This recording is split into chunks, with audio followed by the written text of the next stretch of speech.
Body है या तो वो इलास्टिकली डिफॉर्म होएगी। इलास्टिकली का मतलब जब तक डिफॉर्मिंग फोर्स लग रही है ना, तब तक वो डिफॉर्म्ड है, जितना ही फोर्स हटावांगे वो वापस पहले वर्गी हो जाएगी। ते दूजी हुंदी है परमानेंट डिफॉर्मिंग। परमानेंट का मतलब हुण आपां कार दे ऊपर पत्थर मारिया वो डेंट पै गया है ना, जो पत्थर लगा डेंट पै गया पर पत्थर हट भी गया तो भी डेंट वापस पहले वर्गी नहीं हुई, वो परमानेंट हो गई डिफॉर्मेशन। तो हुण बेटा जिथे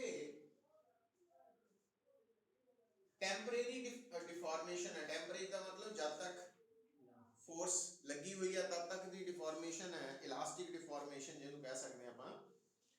तो उस दौरान वो कौन है जो उन्होंने वापस पहले वर्गा कर देता after the removal of deforming force?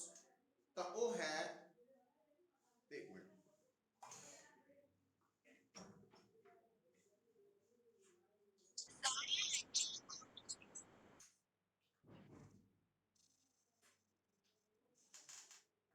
तो वो केड़ी फोर्स है जेड़ी उन्होंने वापस पहले वर्गा करती है? That is restoring force, elastic force, जेड़ी कंजरवेटिव फोर्स।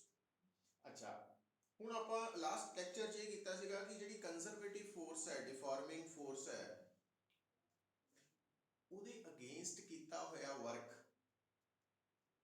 हमेशा सिस्टम दे अंदर स्टोर हो जाता, की बन के पोटेंशियल एनर्जी बन के, है ना। और क्योंकि इत्थे जिहड़ी फोर्स है इलास्टिक फोर्स है, तो उस स्टोर्ड एनर्जी को असीं की नाम दिता सी? Elastic potential energy. Elastic potential energy का नाम दिता सी। हुण बेटा इलास्टिक पोटेंशियल एनर्जी दा जिहड़ी एक्सप्रैशन आपां निकाली है, उन्होंने निकालते वक्त साडे दिमाग दे विच एक वायर सी, एक वायर सी। पर ये जिहड़ी एक्सप्रैशन है ये हर केस लई एप्लीकेबल है। मतलब भी अगर मेरे कोल एक बॉल है और उस बॉल नूं मैं कंप्रेस कर देना, है ना, तो कंप्रेस करन तो बाद जो मैं उस बॉल नूं दे उपर लगाई डिफॉर्मिंग फोर्स नूं रिमूव करदा, तां उस वो फोर्स अगर वो बॉल पहले वर्गी होगी, इसका मतलब एक इलास्टिक डिफॉर्मेशन सी। तो इलास्टिक डिफॉर्मेशन चाहे वायर च होए, चाहे बॉल च होए, चाहे किसी भी बॉडी च होए, उहदे करके स्टोर्ड जिहड़ी एनर्जी है उहनूं कड्ढण दा फार्मूला हमेशा किहड़ा होएगा? Half into load into extension. या उस दिन डेरिवेशन की थी। मतलब गल की मैं दसना चाह रहा तो थानू की समझ आनी चाहिए है, ये फार्म। हाँ जी बेटा, हाँ हुण ये जिहड़ा एक्सटेंशन मतलब फार्मूला है ये आपां क्योंकि डिराइव कर रहे सीगे वायर दे लई, तो साडे दिमाग च आंदा भी शायद ये रिजल्ट वायर दे लई एप्लीकेबल है, पर नहीं। मीनस ये जनरल रिजल्ट है, ये हर केस च एप्लीकेबल होएगा जिथे भी इलास्टिक डिफॉर्मेशन होएगी, चाहे वो इलास्टिक डिफॉर्मेशन लेंथ करके है, चाहे वो वॉल्यूम चेंज हुई है, चाहे शेप चेंज हुई है, हर जगह ते काम आता। और फिर आपां इस दे नाल एनर्जी डेंसिटी का फार्मूला भी देखिया सी। तो एनर्जी डेंसिटी का formula half into stress into strain सी। तो इत्थे तक पहुंचे सी आपां। बस इनू मॉडिफाई कितना कर लेना तुसी अपने अकॉर्डिंगली, और जेड़ा कि आपां न्यूमेरिकल च करदे वक्त, कंसैप्चुअल प्रॉब्लम्स करदे वक्त करांगे। ध्यान दिओ, जे तां पुत्र तुहाडे सामने वायर है, वायर वायर का मैं कहने का मतलब होंदा लेंथ चेंज हो रही है। जदों साडे सामने चेंज इन लेंथ है, मैं इधर लिखना चेंज इन लेंथ, तो उत्थे तुहाडा वाला जेड़ा फार्मूला है वो तुसी प्रॉपर कितना लिख सकते हैं? Normal stress into longitudinal strain. आ देखिए, अच्छा गल सुनियो पुत्र, हुण नाल ही तुहाडे दिमाग 'ਚ देखो कई तरह के रिलेशनस है जिहड़े आपां पढ़ चुके हैं, जिद्दां कि भी चेंज इन लेंथ का संबंध तां यंग्स मॉडुलस वाली टर्म नाल सी। तो क्योंकि यंग्स मॉडुलस की हुंदा normal stress over longitudinal strain होना, गल देखी जाओ तुहानूं सारी। तो अगर मैं नॉर्मल स्ट्रेस की वैल्यू इत्थे पुट करा तो यू की बन जाना हाफ इनटू इथों नॉर्मल स्ट्रेस की वैल्यू कट गई तो y y इनटू लॉन्गिट्यूड, आ वाली लॉन्गिट्यूडनल स्ट्रेन क्या है ना, आ भी लॉन्गिट्यूडनल स्ट्रेन है तो की बन जाना लॉन्गिट्यूडनल स्ट्रेन दा स्क्वायर। अच्छा फिर जे मान लो आपां हुण देखो आ वाला रिजल्ट जेड़ा वा ए स्ट्रेस और स्ट्रेन दी टर्म च है, आ वाला रिजल्ट यंग्स मॉडुलस ते स्ट्रेन दी टर्म च है। ते जे आपां इत्थे लॉन्गिट्यूडनल स्ट्रेन दी वैल्यू पुट करिए थे फिर तुहाडा फार्मूला की बन जाना हाफ इनटू इहदी वैल्यू पुट करांगे नॉर्मल स्ट्रेस ओवर y, है ना, नॉर्मल स्ट्रेस और इत्थे नॉर्मल स्ट्रेस ओवर y मतलब नॉर्मल स्ट्रेस दा स्क्वायर ओवर y। इतना तैयार हो गया है ना, मतलब आ तीन फार्मूलाज है यू ई लई जदों लेंथ चेंज हो रही, ठीक है। अच्छा हुण देखो गल समझो, मतलब जो आप कहने हैं भी असी फार्मूला तो याद कर लिया बट रिजल्ट्स नहीं प्रॉपर आ रहे, इसका मतलब असी उन्होंने लिंक नहीं कर पा रहे सी, तो उधर आप ध्यान देना जरूरी है, ठीक है। सिर्फ आ कमी होंगी है जिहदे करके रिजल्ट्स नहीं आते, और नो डाउट है इहदे लई टाइम डिवोट करना ही पैना, इतना नहीं हो सकता भी एक बार पढ़ लिया तो है ना, हाँ वो भी कराना डेरिवेशन हम करते हैं इसके बाद। अच्छा हुण आ देखियो पुत्र, हुण इत्थे तुसीं जिद्दां मर्जी आ देखियो, जे सपोज करो चेंज इन आ जाए वॉल्यूम है, देखो पुत्र जे चेंज इन वॉल्यूम है ता स्ट्रेस की जगह नॉर्मल स्ट्रेस ते स्ट्रेन की जगह वॉल्यूमेट्रिक स्ट्रेन, तो फिर इत्थे y की जगह बल्क मॉडुलस आ जाना। बल्क मॉडुलस का सिंबल की लिया सी आपां b के k,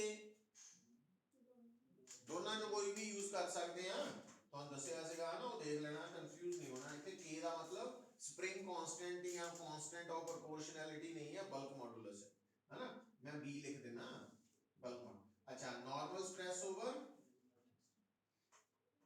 वॉल्यूमेट्रिक स्ट्रेन हो गया, तो जो हम आप इत्थे वैल्यू पुट करांगे तो इत्थे b आ गया और इत्थे वॉल्यूमेट्रिक स्ट्रेन का स्क्वायर हो गया, तो जे आ वाली फॉर्म है तो नॉर्मल स्ट्रेस का स्क्वायर ओवर b हो जाना, है ना, पता लगा।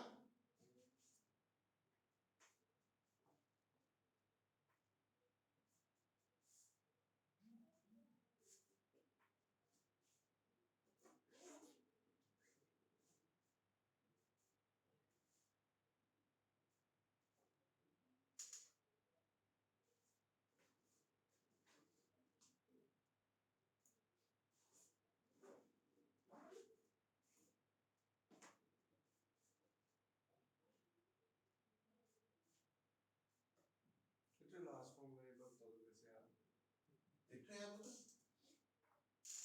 आ एड़ा फार्मूला वा, तो ਆਪਾਂ ਨੂੰ ਰਿਜ਼ਲਟ ਚਾਹੀਦਾ ਸਟ्रेस ਤੇ बीच, ठीक है वो ਇਥੋਂ ਵੋਲਿਊਮੈਟ੍ਰਿਕ ਸਟ੍ਰੇਨ ਦੀ ਵੈਲਿਊ ਪੁੱਟ करते हैं,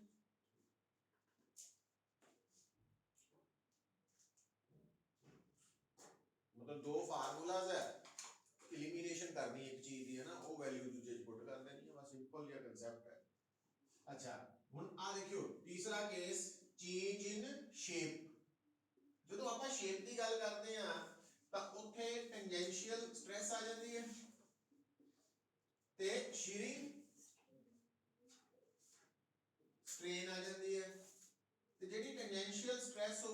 ਸਟ੍ਰੇਨ ਹੈ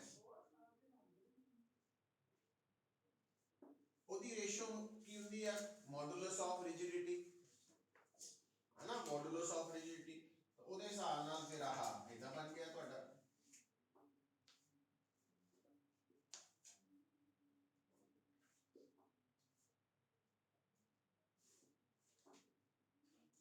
ਇਹ ਤੁਸੀਂ ਦੇਖ ਸਕਦੇ ਆ ਮਤਲਬ ਆਪਣੇ ਆਪ ਲਿਖ ਸਕਦੇ ਆ ਗੱਲ ਨੂੰ ਸਮਝੋ ਕਹਿਣਾ ਕੀ ਆਪਾਂ ਜਾ ਰਹੇ ਬੇਸਿਕ ਰਿਕੁਆਇਰਮੈਂਟ ਨੂੰ copy।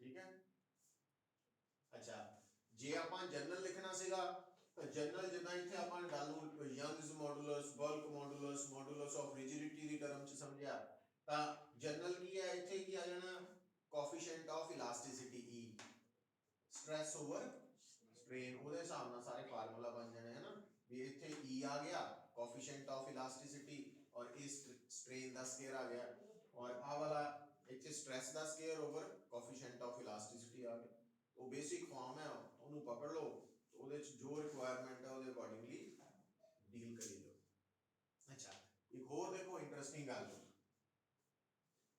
ਕਿ ਆ ਹੈ એનર્ਜੀ ਡੈਂਸਿਟੀ એનર્ਜੀ ਪਰ ਯੂਨਿਟ ਵੋਲਿਊਮ ਆ ਹੈ ਟੋਟਲ એનર્ਜੀ तो ਇਹਨਾਂ ਦਾ ਆਪਸ ਚ ਕੀ ਰਿਲੇਸ਼ਨ ਹੁੰਦਾ पिछला कितना नहीं सी नोट तो आ देखियो energy density energy per unit volume है तो ਇਹਦਾ मतलब टोटल एनर्जी ਤੁਸੀਂ एनर्जी डेंसिटी इनटू वॉल्यूम तो भी ਕੱਢ ਸਕਦੇ ਆ ਤੇ ਇਹਦਾ ਫਾਰਮੂਲਾ ਜਨਰਲ ਕੀ ਹੈ half into stress into strain into volume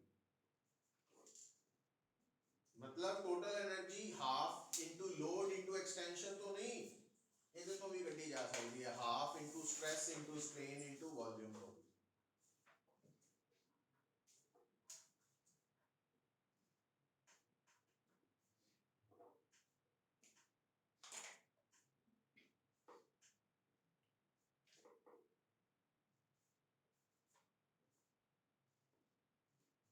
ਹੁਣ ਪੁੱਤਰ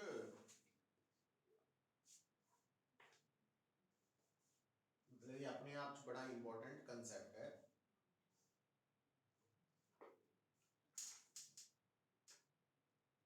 हुन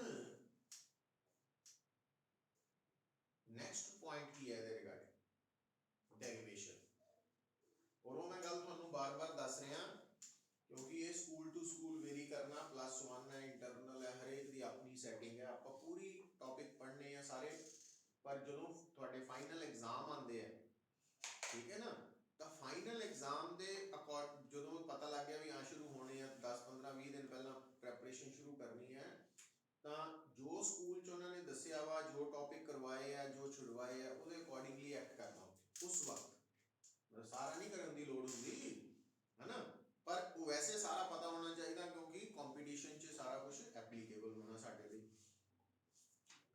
तो हुण इहदी डेरिवेशन है ना हुण क्योंकि ये जिहड़ा मिल लगदा नवे सिलेबस दे विच इलास्टिसिटी टॉपिक इंक्लूडेड नहीं है रिड्यूस कीते हुए हैं ना सिलेबस इन्होंने वो कंफर्म कर लियो पर हुण स्कूल च कईयां ने करवा देना कईयां ने कहना नहीं हैगा syllabus teachers to teacher vary करना वा तो ਉਹਦੇ ਅਕੋਰਡਿੰਗਲੀ ਤੁਸੀਂ ਐਕਟ ਕਰਨਾ ਪਰ ਕਿਉਂਕਿ ਕੰਪੀਟੀਸ਼ਨ 'ਚ ਆਣੇ ਆ ਆਪਾਂ ਇਹਨਾਂ ਨੂੰ ਛੱਡ ਨਹੀਂ ਸਕਦੇ ਇਸ ਕਰਕੇ ਇੱਥੇ ਸਾਰਾ ਕੁਝ ਕਲੀਅਰਲੀ ਕਰਨਾ ਹੀ ਕਰਨਾ ਸੋ ਇਹਦੀ ਡੈਰੀਵੇਸ਼ਨ ਆ ਰਹੀ ਹੈ ਹੁਣ ਨਾ ਤੁਹਾਡੇ ਸਾਹਮਣੇ ਦੇਖੋ ਹੁਣ ਜਿੱਦਾਂ ਤੁਹਾਨੂੰ ਦੱਸਿਆ ਹੋਇਆ ਪੁੱਤਰ ਜਿਹੜੀ ਵੀ ਪੋਟੈਂਸ਼ੀਅਲ એનર્ਜੀ ਆ ਉਹ ਬੇਸਿਕਲੀ ਕੀ ਹੈ work done against conservative force potential energy ਕੀ ਹੈ work done against conservative force ਅੱਛਾ ਹੁਣ ਜਿਹੜਾ ਫੋਰਸ ਹੈ ਉਹਦੇ ਅਗੇਂਸਟ ਵਰਕ ਡਨ ਕਿੰਨਾ ਕੱਢਦੇ ਆ ਵਰਕ ਡਨ ਬਾਏ ਦਾ ਫੋਰਸ ਤੇ ਉਹਦਾ ਕੱਢ ਕੇ ਉਹਨੂੰ ਮਾਈਨਸ ਨਾਲ ਮਲਟੀਪਲਾਈ ਕਰ ਦਿੰਦੇ ਆ ਉਹ ਅਗੇਂਸਟ ਬਣ ਜਾਂਦਾ ਔਰ ਵਰਕ ਡਨ ਅਗੇਂਸਟ ਜਿਹੜਾ ਵਾ ਕੰਜ਼ਰਵੇਟਿਵ ਫੋਰਸ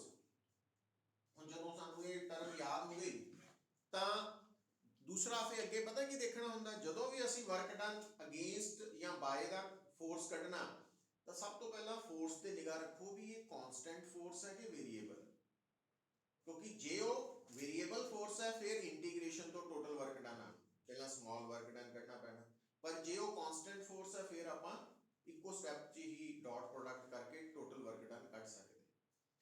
ਹੁਣ ਜਿਹੜੀ ਤੁਹਾਡੀ ਇਸ ਆਰਟੀਕਲ ਦੇ ਵਿੱਚ ਵਰਕ ਡਨ ਕੱਢਣ ਦੇ ਲਈ ਕੰਡੀਸ਼ਨ ਹੈ ਉਹ ਹੈ work done against elastic force, restoring force. ਤੇ ਉਹ ਫੋਰਸ ਜਿਹੜੀ ਹੁੰਦੀ ਹੈ ਰੀਸਟੋਰਿੰਗ ਫੋਰਸ, ਜੇ ਉਹਦਾ ਫਾਰਮੂਲਾ ਯਾਦ ਕਰੀਏ ਕਿਹਨੂੰ ਦਿਮਾਗ 'ਚ ਰੱਖ ਕੇ, ਵਾਇਰ ਨੂੰ, ਵਾਇਰ ਵਾਲੇ ਕੇਸ ਨੂੰ, ਤਾਂ ਤੁਹਾਨੂੰ ਪਤਾ ਵਾ ਯੰਗਸ ਮੋਡੂਲਸ ਦਾ ਫਾਰਮੂਲਾ ਕੀ ਹੁੰਦਾ, normal stress over longitudinal strain. Longitudinal strain ਦਾ ਮਤਲਬ ਹਾਂ, ਹੁਣ ਇੱਥੇ ਥੋੜਾ ਜਿਹਾ ਧਿਆਨ ਰੱਖਣਾ, ਡੈਲਟਾ ਐਲ ਘੋਟਾ ਲਾ ਲਿਆ ਆਪਾਂ, ਉਹਦਾ ਮਤਲਬ ਕੀ ਹੈ, ਚੇਂਜ ਇਨ ਲੈਂਥ। ਤੇ ਆਪਾਂ ਜਦੋਂ ਡੈਰੀਵੇਸ਼ਨ ਕਰਨੀ ਹੈ ਤਾਂ ਚੇਂਜ ਇਨ ਲੈਂਥ ਡੈਲਟਾ ਐਲ ਲਿਖਣ ਦੀ ਬਜਾਏ ਕੀ ਲਿਖ ਲਈ, ਸਮਾਲ ਐਲ। ਉਹ ਸਿੰਬਲ ਹੀ ਹੈ ਇੱਕ, ਸਮਝ ਆਈ ਗੱਲ। तो ਇੱਥੇ ਥੋੜਾ ਧਿਆਨ ਰੱਖਣਾ ਹੈ, तो ਇਹ ਇੱਥੇ ਮਤਲਬ ਸਮਾਲ ਐਲ ਦਾ ਮਤਲਬ ਚੇਂਜ ਇਨ ਲੈਂਥ। ਹੁਣ ਥੋੜਾ ਜਿਹਾ ਧਿਆਨ ਦਿਓ ਪੁੱਤ, ਇੱਥੋਂ ਮੈਂ ਰੀਸਟੋਰਿੰਗ ਫੋਰਸ ਦਾ ਫਾਰਮੂਲਾ ਲਿਖਤਾ। ਹੁਣ ਤੁਸੀਂ ਕੀ ਦੇਖ ਰਹੇ ਆ ਕਿ ਰੀਸਟੋਰਿੰਗ ਫੋਰਸ ਜਿੱਦਾਂ ਜਿੱਦਾਂ ਤੁਸੀਂ ਵਾਇਰ ਨੂੰ ਆਪਾਂ ਲੰਬੀ ਕਰਨਾ ਚਾਹਾਂਗੇ, ਮਤਲਬ ਲੈਂਥ ਨੂੰ ਜ਼ਿਆਦਾ ਵਧਾਉਣਾ ਚਾਹਾਂਗੇ ਐਕਸਟੈਂਡ ਕਰਕੇ, ਤਾਂ ਉਦਾਂ ਰੀਸਟੋਰਿੰਗ ਫੋਰਸ ਵੀ ਵਧੇਗੀ। ਮਤਲਬ ਰੀਸਟੋਰਿੰਗ ਫੋਰਸ ਕਾਂਸਟੈਂਟ ਨਹੀਂ ਹੈ, ਵੇਰੀਏਬਲ ਹੈ। तो वेरिएबल होने करके जेड़ा वर्क डन है वो कितना कटिया जाएगा, हाँ भी वो कटिया जाएगा F इंटू, वैसे ਅਸੀਂ ਜਿਹੜੀ ਡਿਸਪਲੇਸਮੈਂਟ ਮੰਨਦੇ ਆ ਨਾ ਜਦੋਂ ਵਰਕ ਡਨ ਕੱਢਦੇ ਆ ਤਾਂ dx, ਕਿਉਂਕਿ ਆਮ ਤੌਰ ਤੇ ਫੋਰਸ ਕਾਹਦੇ ਤੇ ਡਿਪੈਂਡੈਂਟ ਹੁੰਦੀ, x ਤੇ। ਤੇ ਜਦੋਂ ਫੋਰਸ x ਤੇ ਡਿਪੈਂਡੈਂਟ ਹੋਏ ਤਾਂ ਵਰਕ ਡਨ F dx, ਜੇ ਫੋਰਸ y ਤੇ ਡਿਪੈਂਡੈਂਟ ਹੋਏ F dy, ਜੇ ਫੋਰਸ z ਤੇ ਡਿਪੈਂਡੈਂਟ ਹੋਏ F dz। पर इत्थे फोर्स L ते है तो F D है, तो ये बन जाना वर्क डन वाला कंसेप्ट है ना। तो जो टोटल वर्क डन करना तो आप इंटीग्रेट कर देना इस तरह, ठीक। हुण इहदियां लिमिट्स भी लैनियां तुसीं, किहड़ियां लिमिट्स लवांगे, शुरू च वायर नॉर्मल लेंथ च है, मतलब चेंज इन लेंथ 0 है, और फाइनल जिहड़ी है वो L मान लैंदे, तो वो साडा रिजल्ट आ गया। बस हुण इत्थे करना की है, y f दी वैल्यू पुट करनी है। अच्छा आ टर्म्स कांस्टेंट्स है, इन्हां नूं असीं बाहर कढ लिया।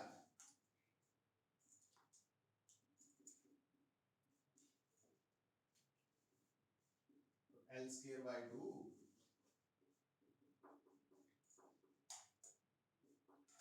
आ L square ਜਿਹੜਾ ਇਹਦੇ ਵਿੱਚ ਲਿਮਿਟਸ ਪੁੱਟ ਕਰਾਂਗੇ ਤਾਂ ਇਹ ਬਣ ਜਾਣਾ L square by 2 minus 0 y a L square by 2l। तो ਇਹਨੂੰ ਆਪਾਂ ਵਰਕ ਡਨ ਨੂੰ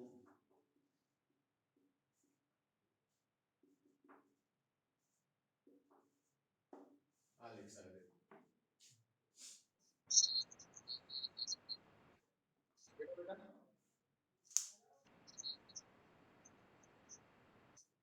ये इंटीग्रेशन है, इंटीग्रेशन आती तेनू आ वाली, तो L dl दा रिजल्ट आएगा L इदी पावर 1 है ना, 1 + 1 ओवर 1 + 1 L square by 2। उस तो बाद ਇਹਦੇ ਚ ਲਿਮਿਟਸ ਪੁੱਟ ਕਰਤੀਆਂ ਉੱਤਰ, मतलब इस वेरिएबल ਨੂੰ ਇਹਦੇ ਨਾਲ ਰਿਪਲੇਸ ਕਰਤਾ ਨਾ, ਅਪਰ ਲਿਮਿਟ ਨਾਲ ਮਾਈਨਸ, ਫਿਰ ਇਸ वेरिएबल ਨੂੰ ਲੋਅਰ ਲਿਮਿਟ ਨਾਲ ਰਿਪਲੇਸ ਕੀਤਾ 0, तो आ रिजल्ट बन गया। और ਇਹਨੂੰ ਅਸੀਂ L square ਨੂੰ ਕੀ ਲਿਖਤਾ, L into L। और ये ਜਿਹੜਾ वर्क डन ਅਸੀਂ ਨਿਕਾਲਿਆ अगेंस्ट ਦਾ रीस्टोरिंग फोर्स है, तो इस करके ये पोटेंशियल एनर्जी है बाय डेफिनेशन। और आ ਜਿਹੜਾ आ वाला रिजल्ट है, आ वाला रिजल्ट देखो इधर, वो फोर्स है और आ एक्सटेंशन है। तो टेक्निकली ਅਸੀਂ ਜਿਹੜੀ डिफॉर्मिंग फोर्स है, रीस्टोरिंग फोर्स है, उन्होंने लोड कह देते हैं ना, तो लोड इनटू एक्सटेंशन।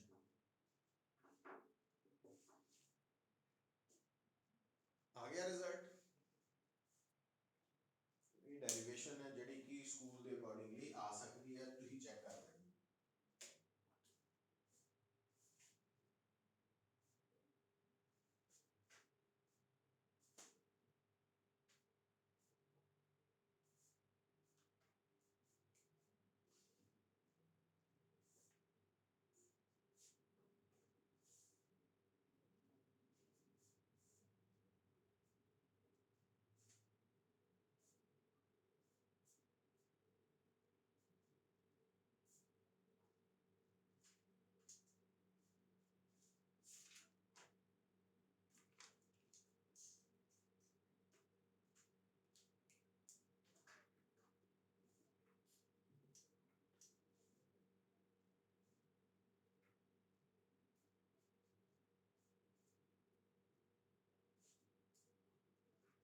क्लियर हो? अच्छा, फिर देखो नेक्स्ट टर्म है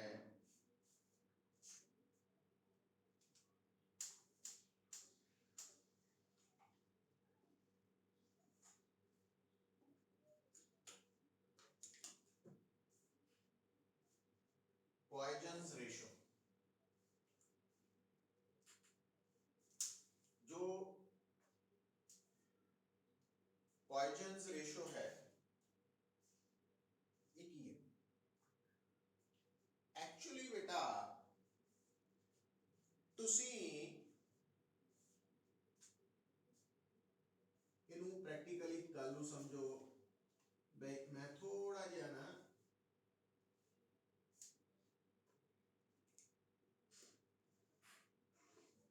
डायग्राम के अकॉर्डिंगली ध्यान दो। आ तुहाडी एक वायर है, ठीक है, तो आ पुत्र वायर दी ओरिजिनल लेंथ है ते आ वायर दा ओरिजिनल डायामीटर, मोटाई, थिकनेस, रेडियस, डायामीटर। अच्छा, हुण तुसी की करते हैं, इस वायर दे ऊपर जेड़ा इहदा फ्री एंड है उथे तुसी फोर्स अप्लाई करते हैं। फोर्स अप्लाई करन दे नाल की होएगा, वायर दी लेंथ इंक्रीज हो जाएगी। हुण जेड़ी फोर्स है ते जो लेंथ है ये एक दूजे दे पैरेलल है ना, फोर्स दी डायरेक्शन और लेंथ पैरेलल है, पर फोर्स दी डायरेक्शन ते डायामीटर एक दूजे दे परपेंडिकुलर है। नजर आ रहा सन?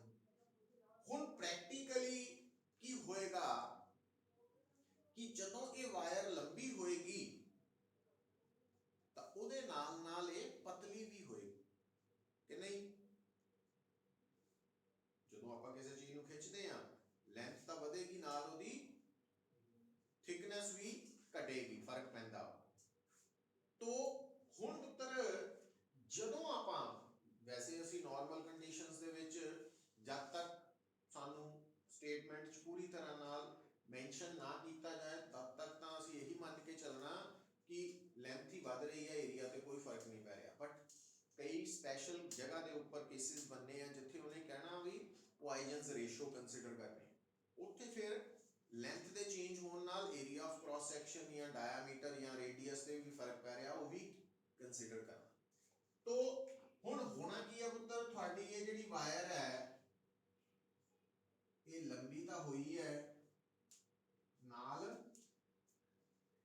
पतली हो गई, तो इसकी जिहड़ी लेंथ है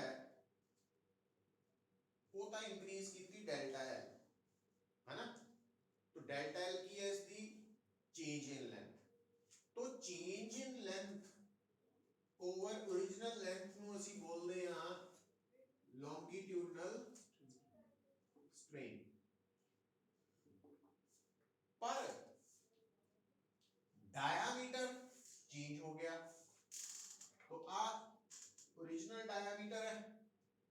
ਹੁਣ ਪਤਲੀ ਹੋ ਗਈ, तो ਇਹਦਾ डायमीटर चेंज कर चुका, कितना डेल्टा डी की है ਇਹਦਾ चेंज इन डायमीटर। तो change in diameter over original diameter ਉਹਨੂੰ ਅਸੀਂ ਕਹਿੰਦੇ ਆ ਪੁੱਤ लेटरल स्ट्रेन। तो एक नवी स्ट्रेन आ गई ना, lateral strain. Lateral means normal to the force है ना, परपेंडिकुलर टू द फोर्स। तो डायमीटर ਜਿਹੜਾ ਵਾ ਇਹ डायमेंशन भी अपनी अप्लाइड फोर्स डिफॉर्मिंग फोर्स ਦੇ परपेंडिकुलर है ना। लेटरल स्ट्रेन ਦਾ मतलब change in diameter to original diameter.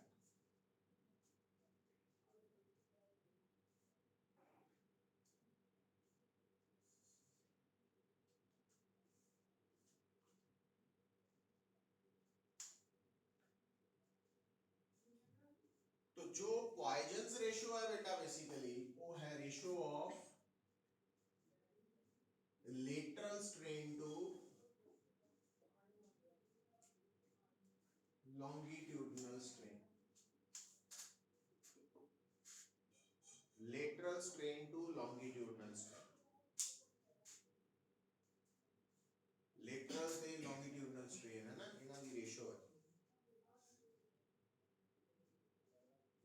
अच्छा, और मैथमेटिकली ਆਪਾਂ ਇਹਨੂੰ ऐसा लिखता।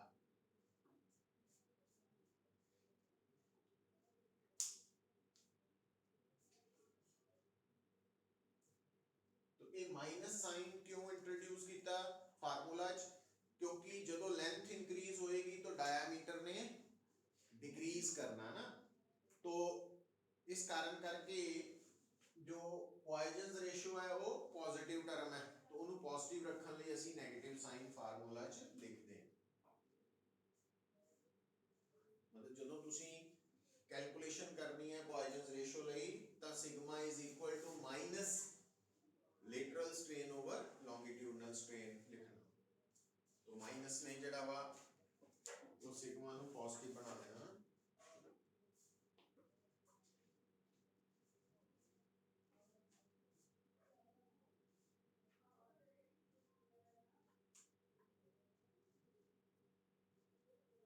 अच्छा, ਹੁਣ ਇਹ ਜਿਹੜੀ ਪॉइजन्स रेशियो है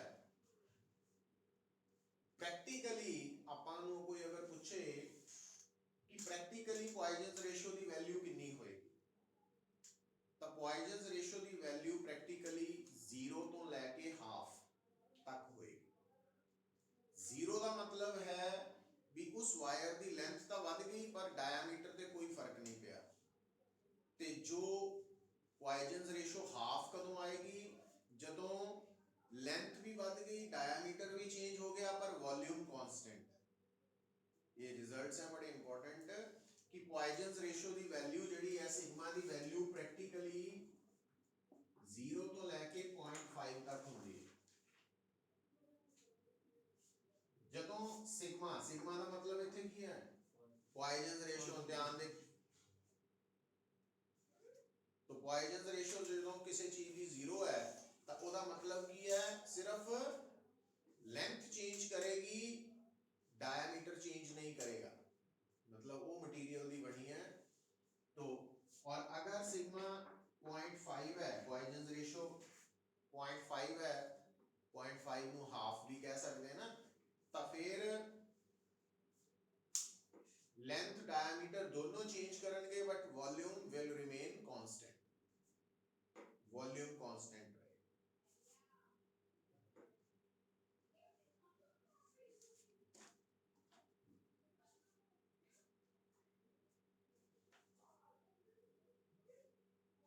ये याद रखना वा, कई बार ना कंसेप्चुअल प्रॉब्लम च एमसीक्यू च पूछ लिया जाता ਤੁਹਾਨੂੰ कि पॉइजन्स रेशियो ਦੀ वैल्यू कितनी होएगी अगर वायर ਨੂੰ स्ट्रेच ਕਰਨ ਤੇ ਉਹਦੀ ਲੈਂਥ ਵੀ ਚੇਂਜ ਹੋਈ ਹੈ, ਡਾਇਆਮੀਟਰ ਵੀ ਚੇਂਜ ਹੋਇਆ ਬਟ ਵੋਲਿਊਮ ਰਿਮੇਨਸ ਕਾਂਸਟੈਂਟ। ਫਿਰ ਆਪਾਂ ਕਹਿਣਾ ਹਾਫ है ना। ये रिजल्ट्स है ਜਿਹੜੇ याद होने चाहिए।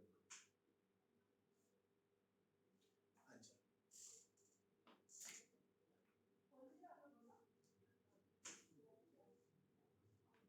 समझ आ रही है पुत्र?